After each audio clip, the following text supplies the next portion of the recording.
లోకేష్ నాకు తెలిసి దేశంలో నెంబర్ 1 రాజకీయ నాయకుడు ఆయన. ఎందుకంటే ప్రజల గురించి ఇంతగా పట్టించుకున్న నాయకుడు నేను ఇంతమటికి చూడలా.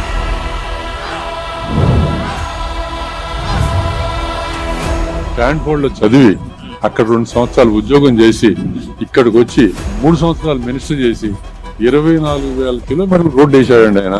దాంట్లో బాగా అనుభవం వచ్చింది. అది కాకుండా ప్రజల్లోకి వెళ్ళటానికి ఆయన పాదయాత్ర చేశాడు. ఆ పాదయాత్రలో దానికి got so much of experience. మామూలు ఎక్స్పీరియన్స్ రాలే ఆయనకి. నడక ద్వారా అతను సంపాదించింది మామూలు తెలివితేటలు కాదు, మామూలు నాలెడ్జ్ కదా ఆయన సంపాదించింది.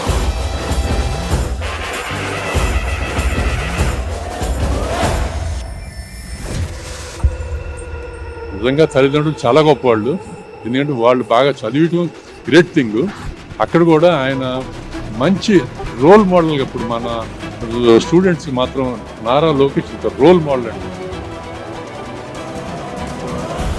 ప్రభుత్వ పాఠశాలలో రాజకీయాలు ఉండవు, కేవలం పాఠాలే చెప్పాలి.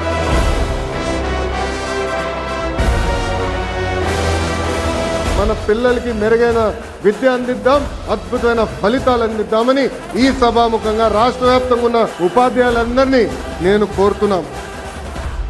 ప్రజల్ని ఇంత ఇదిగా పట్టించుకున్న నాయకుడు దేశంలో ఎక్కడ ఉన్నాడు చెప్పండి. ప్రజల కోసం, స్టూడెంట్స్ కోసం, మన ప్రజల కోసం చెప్పి ఆయన కంపెనీల దగ్గరికి ఎట్లా మాట్లాడుతున్నాడు చూడండి. And our vision is very clear.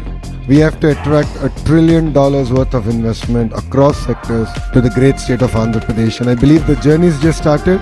And with your support, we can make it happen. We can make Andhra Pradesh proud, and we can make India proud. Yo, check me out.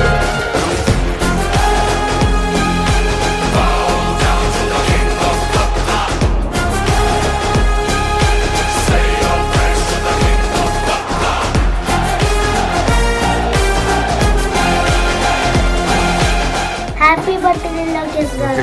ఈ రోజు శుభాకాంక్షలు. జన్మదిన శుభాకాంక్షలు.